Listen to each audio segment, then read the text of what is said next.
You've tuned in to the unavailing frequency. But don't touch that dial. We've got you right where we want you. This is Leviathan, what swims beneath the skin of the world. Part 5, The Deep Record. 1 year later. There's an entry in the journal of a Dutch merchant sailor named Cornelius van der Hooft written in 1643 aboard the VOC vessel Zeewolf during a transit of the South Pacific that was discovered in the archives of Rijksmuseum Museum in Amsterdam in 1987 by a graduate student named Petra Anholtz, who was researching the colonial space trade and who found it apparently wedged behind a water-damaged ledger of pepper tonnage from Batavia, where it had been sitting unremarked for 340 years.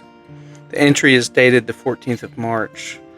It's 7 pages long, written in a cramped and urgent Dutch that the archivist who later translated it described as markedly different from the measured mercantile prose of van der Hooft's other entries, more pressured, the letters larger and less regular, the hand of a man writing quickly, the way people write when they're afraid that time is short and the thing they are writing must be completed before something stops them from completing it. Van der Hooft described a night on the open Pacific, somewhere south of what he calls the Groot Leegte, the Great Emptiness, during which the Zeewolf was already becalmed on a flat, windless sea. He described the quality of the water, perfectly still, like glass, like a mirror in which the stars were trapped. He describes a pressure wave that moved through the ship without apparent source, as though the sea itself exhaled beneath us. He described the water changing color in a specific location, becoming dark within dark, a darkness that moved with intention. He described in the urgent, cramped letters of a frightened man something rising from the water. He doesn't describe what he saw in detail. He writes that he tried and found that language was insufficient. Det all heeft geen kamer voor dit ding, he writes. Language has no room for this thing. He writes that what he saw was old in a way that the word oud cannot contain. He writes that it looked at the ship with an eye als inverdat brand in het itched, like a fire that burned in the ice. And then he writes this in the last paragraph of the entry, in letters that are so large and deliberate that Petra Anholtz described them in the footnote of the paper she eventually published on the entry as the letters of a man choosing each word as carefully as he had ever chosen anything. It translated approximately as, "It wants what we have. It wants the life we lead at the surface. It wants the warmth, and it wants the dark thing we carry in our chest that is not made of light, that thing which every man carries that keeps him awake at night. That is the food. We are not the prey. Our fear is not the food. What we want that we cannot have, that is what pulls it upward." Cornelius van der Hooft, Dutch merchant sailor, 1643, the South Pacific, 383 years before Wyatt Drake. He saw it too. I found the van der Hooft entry in a footnote in Praya's published paper. The paper came out the previous April in a marine biology journal that I will not name here because I don't want this account to be the thing that follows that journal around forever, though by the time this is read, the association is probably unavoidable. Praya had been right about the reception. A small, serious community of deep-sea researchers had engaged with it with genuine interest, several of them reaching out to her directly to discuss the methodology and the eyewitness account. One of them a researcher from the Schmidt Ocean Institute who had been conducting autonomous underwater vehicle surveys of the Melanesian Basin and who had, upon reading Praya's paper, gone back through his AUV data and found in the bathmeridic surveys one conducted 6 months before the crash of Pacific Meridian Flight 2247. The blank. The same blank. The absorption anomaly in the sonar return. the area that did not reflect. He had notated it, as Dr. Tanaka's team had, as a likely sensor artifact. He called Priya. They spoke for 3 hours. He sent her the data. She sent him a coordinate set derived from our accounts of the crash site and the drift pattern in the days that follow, correlated against the Australian Maritime's investigation position estimates. The blank was right in that place. Priya called me after that conversation. It was a Sunday morning in Portland, early, the kind of early that suggests the caller has been awake for a while already. And when I picked up, I could hear in her voice the specific quality of someone who's had a significant thing confirmed and is working out how to say it. "The anomaly is real," she said, without preamble. "Not a sensor artifact, confirmed by 2 independent data sets from 2 different survey vessels with different sonar hardware." She paused. "It's real, and it's large, and it moved." "Moved?" I said. "Between the 2 surveys, 4 months apart. 2 different vessels, the anomaly appears in different positions. The same shape, the same absorption signature, but a different location." She paused. "It moved approximately 60 miles to the northwest between the 2 surveys." I stood in the kitchen of the bungalow with the phone against my ear, and the gray Sunday morning beginning to develop outside the window, Copernicus at my feet watching me with the attentive concern of a dog who has learned to read the quality of a person's stillness. 60 miles in 4 months, I said. "At approximately half a mile per day," she said, "which is consistent with the movement pattern of certain large deep-sea organisms. Sperm whales cruise at roughly this speed over long distances, but the sperm whale is 60 feet. The anomaly is considered larger than that." I sat down at the kitchen table. "Priya?" "Yes?" "What are you going to do with this?" I paused. "Publish it," she said, "with the Schmidt researcher as co-author, with the full data set, with the full eyewitness account." Another pause. "I'm going to put it in the record, and whatever happens after that is not something I can control." "The record," I said. "The deep record," she said, and I heard in her voice the same thing I had heard on the deck of the HMAS Bundaberg, the same quality of settled conviction. Not fearlessness, but the specific courage of someone who has decided that the cost of a thing is acceptable and has done the calculation consciously and in full. The record that says, "We were there, we saw it, we survived it, and this is what it is." Whatever they do with that, a pause, someone will take it seriously. Maybe not now, maybe not for 20 years, but it will be there in the record. And the next person who sees it, wherever they are, whenever they are, they will find what we left. The next person who sees it. I thought about Cornelius Vanderhooft writing his 7 pages in cramped, urgent Dutch on the becalmed Zeewolf in 1643, wedging them behind the pepper ledger, finding the right container for the same thing that language had no room for, sending it forward through time to Petra Anholtz, and then to Priya, and then to me, 383 years of the record surviving in the dark.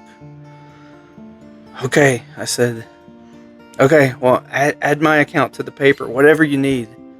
I already have," she said. "I just wanted to ask permission retroactively." "Of course you were," I said. She laughed.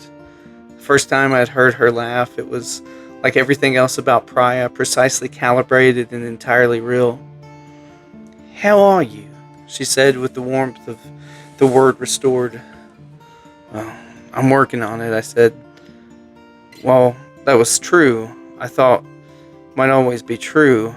I had begun to understand that always being true was not a failure, but a description of what the work actually is.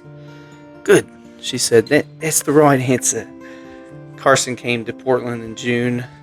Not for any particular occasion. He was doing a loop of the Pacific Coast on a motorcycle he'd bought in the winter, the kind of trip that 22-year-old men make when they've been given the specific permission that near-death experiences grant, the permission to stop postponing the things they've been meaning to do with their lives.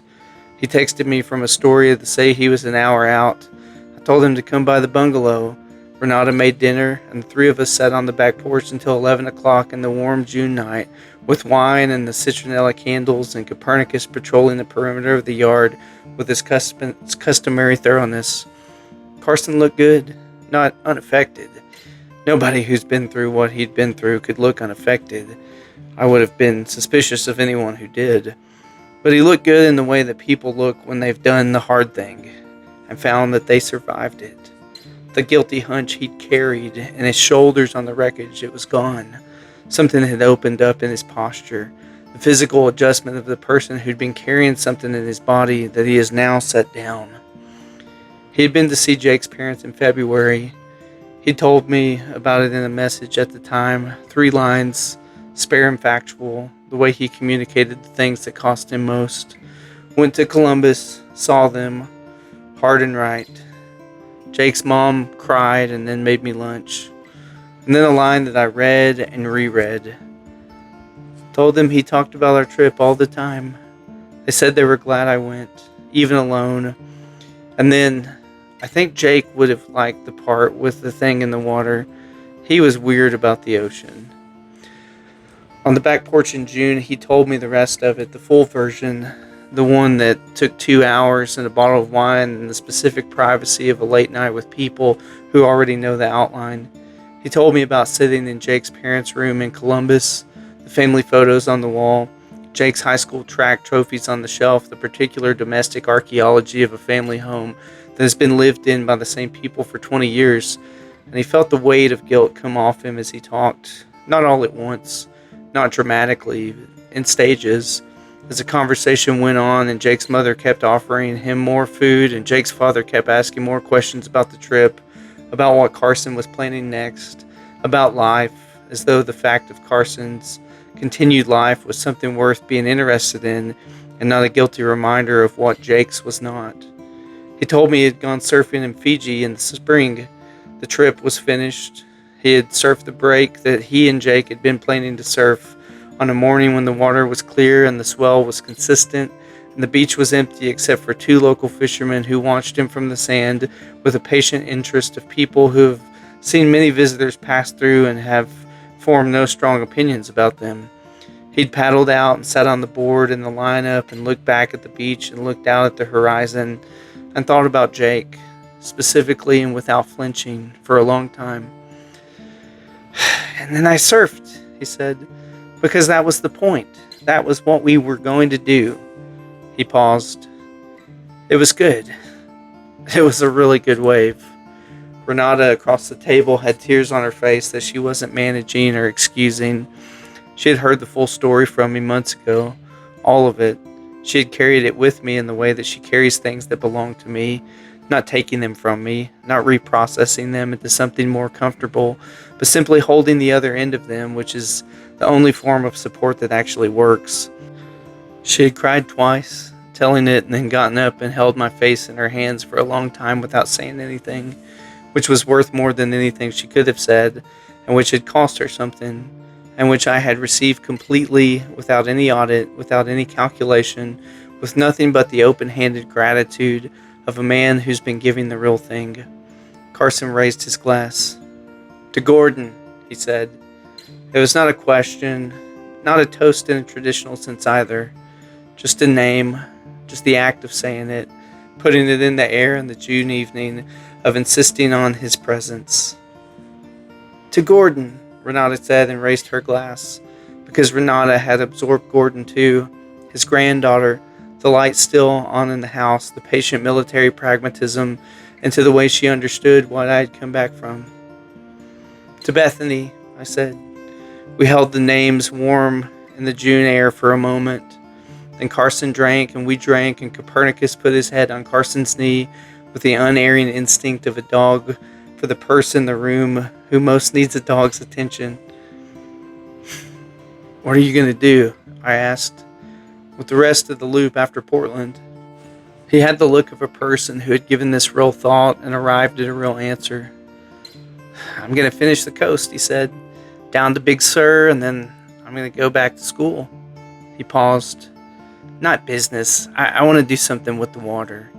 He said it simply, without the self-consciousness that younger people sometimes have about changing direction, about discovering too late that they're going the wrong way.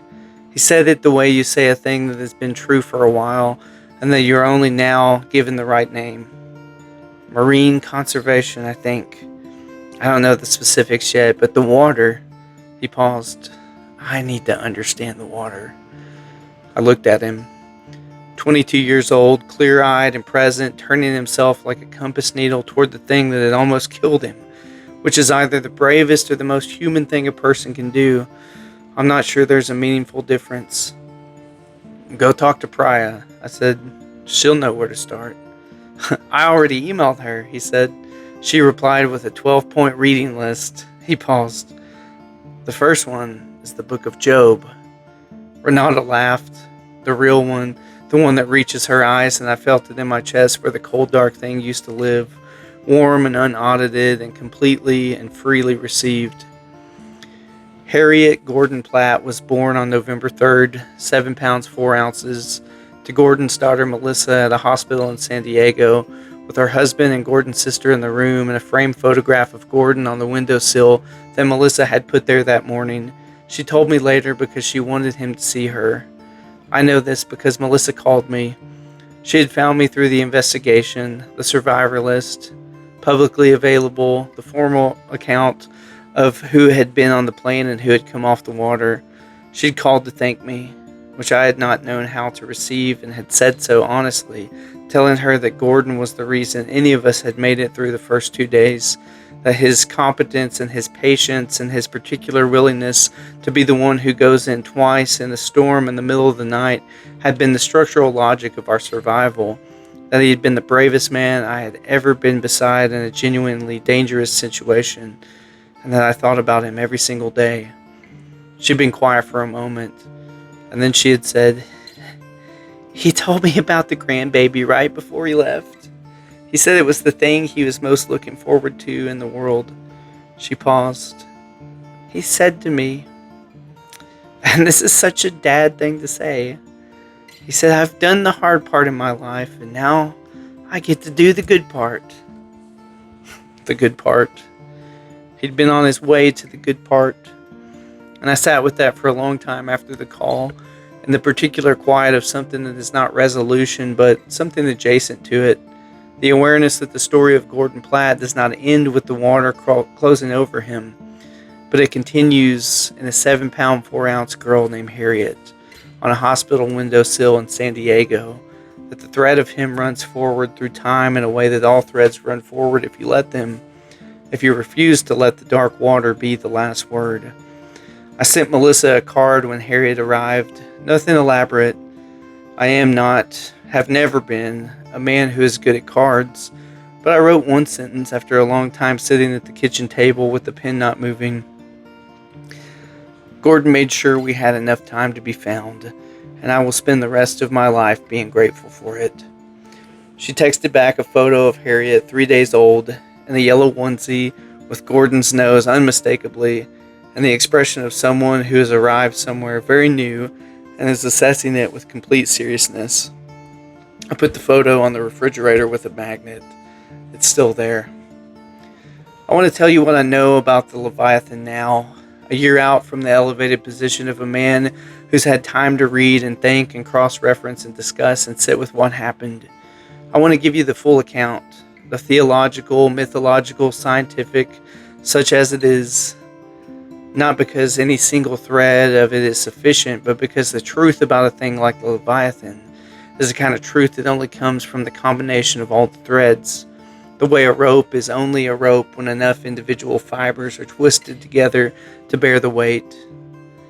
In the book of Job, the oldest complete book in the Hebrew Bible, predating the Torah in some scholarly estimates, a text so old that its origins are genuinely contested, its authorship a mystery, God answers Job's accusations with 2 speeches, delivered from the whirlwind, that are among the most remarkable pieces of writing in the entire tradition. Job has been afflicted, tested, stripped of everything, and has demanded an explanation. And God's answer is famously, troublingly, not an explanation at all, but an interrogation. Where were you when I laid the foundations of the earth? Hast thou entered into the springs of the sea, or hast thou walked in the search of the depth? And then God describes the Leviathan at length in the detail of someone describing something real. Canst thou draw out Leviathan with a hook? None is so fierce that dare stir him.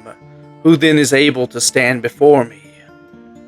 The argument being, look at this thing I made. Look at what I made and what it does and what it is. If you can't comprehend the Leviathan, and you can't, then you can't comprehend me. And you can't comprehend the terms of your own situation. And the appropriate response to your condition is not accusation, but humility. God points to the monster as an argument for the limits of human understanding. This has always been the most interesting thing about Leviathan to me, the thing that I kept returning to. It's not presented as the enemy, it's presented as the evidence that the world is larger than our categories for it, deeper than our instruments can plumb, older than our languages can speak. And that correct response to being alive in this world is not the arrogance of the mapped and measured, but the humility of the one who has looked into the deep and understood, finally, how much is looking back. In Psalm 104, the Leviathan appears again. There go the ships. There is that Leviathan whom thou hast made to play therein. Play. The word is play. The most terrifying thing in the ocean is described as playing in the deep, as though the abyss is its playground, as though the dark and the pressure and the cold are its natural condition of delight. The Leviathan is at home where we cannot survive. It is native to the place that kills us. In the medieval theological tradition, Dante, Aquinas, the scholastic synthesis, the Leviathan was assigned to a specific domain, not just the sea, but envy. A creature of the deep was mapped to the sin of the deep itself, the hunger that lives below the surface of consciousness, below the level of reason and social performance and the managed self we present to the world. Envy, more than any other sin, lives in that 95%. It is the part of us that has not been explored, not been mapped, not been brought into the light and examined and assessed. It is the part that moves in the dark below the life we visibly live, generating its slow pressure waves, its thermal shifts, its cold patience. The Leviathan is envy made real, or, and I think this is closer, envy is the Leviathan made small, made individual, made portable, sized down to fit a single human chest, where it moves its patient circles and waits for the conditions it needs to surface. We are all, every one of us, floating above something. The question, the only question, the one that the water and the wreckage and the 3 miles of dark and the phosphorescent eye and Bethany's last words and prize paper and Gordon's good part and Carson's compass needle all combined to ask, is what we choose to feed it. There's one more thing that I need to tell you, the last thing, the honest account, all of it.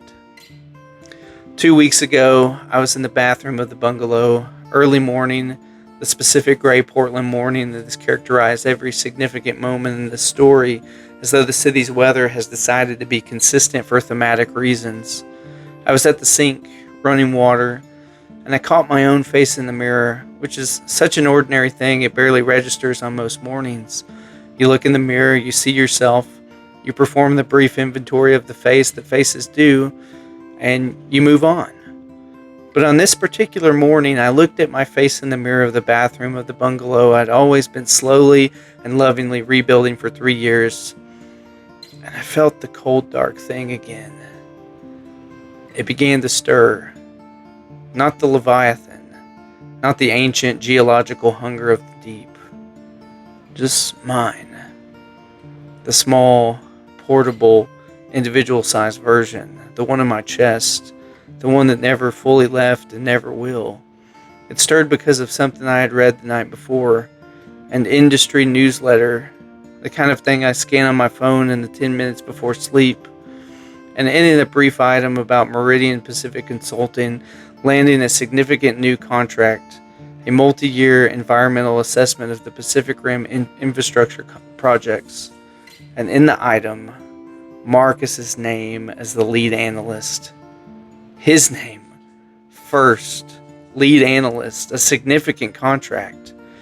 And the machinery, just for the moment, just for the duration of the cold dark stir, had started up, had offered the old architecture. Here's the evidence, here's the pattern, here's what it means.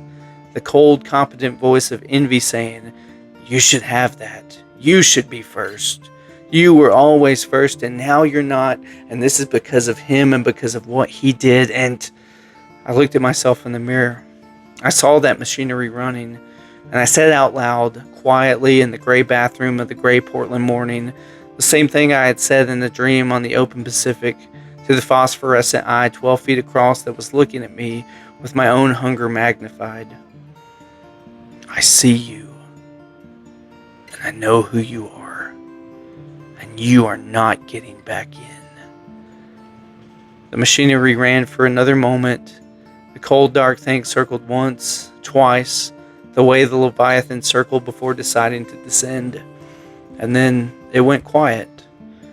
Not gone, I'll be honest about that, but not cured, not exorcised, not defeated in any permanent theatrical sense. Simply refused. Recognized and refused, which is not the same as not present, which is not the same as healed, which is the best way that any of us can honestly claim with things that we carry. The refusal is the work. The refusal done again every time the machinery starts, every time the cold dark thing stirs, every time the water below the life we lead at the surface shifts and the pressure waves arrive. The refusal, clear-eyed and honest and undramatic, done not once but every day for as long as we live above the deep. That's the work. And that is what I came home from the Pacific to do. I turned off the tap and I went to the kitchen to make coffee. I brought a mug to Renata, who was still in bed, reading her hair in the morning state that she's always never liked and I've always loved. And I set it on the nightstand beside her, and she looked up and said, "Thank you." The simple, unremarkable thank you of a person receiving a mug of coffee on an ordinary morning. The most ordinary thing in the world. The thing I would give in any 3 miles of dark and 72 hours and everything that lived in them to hear again. I went to the back porch. Copernicus followed. He went to the yard, began his daily survey of the territory, the thorough and joyful forensic investigation of everything that had happened in the yard since yesterday. And I held my coffee with both hands in the gray Portland morning and looked at the maple, which had been planted as a hopeful gesture and had become over 3 years a genuinely large tree, a tree with mass and permanence, and with the confidence of something that knows it is where it belongs. I thought about the ocean. I thought about what was in it. I thought about Priya at her desk in Vanuatu, writing the second paper, calling her parents on Sundays less alone. I thought about Carson on his motorcycle somewhere on the California coast, or back in Columbus at a university, reading the Book of Job on Priya's recommendation with the focused attention of a 22-year-old who has decided to understand the thing that almost killed him.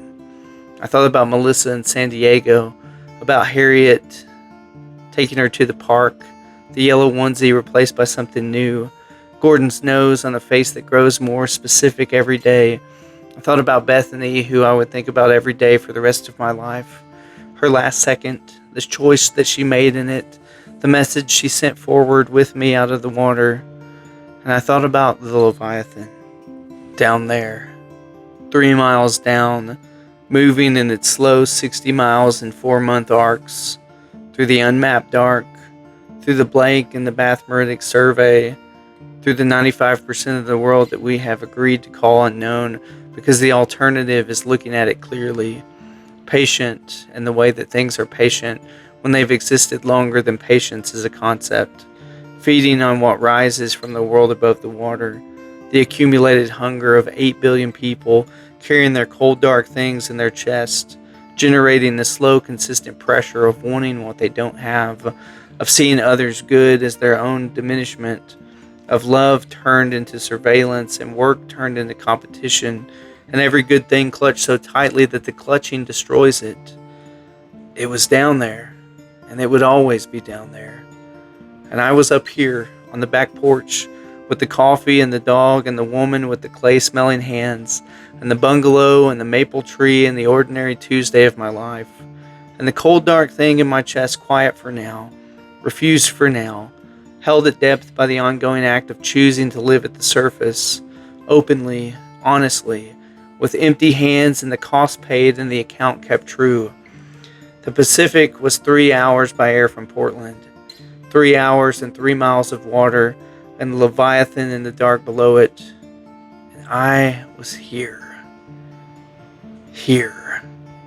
And that, the specific, irreplaceable, hard-won here of a man who has looked at the thing in his own chest and looked at the thing in the deep water and understood that they are at the same time the thing that has chosen again today to refuse them both. That was the whole point. That was the whole point of everything. A note on the sources.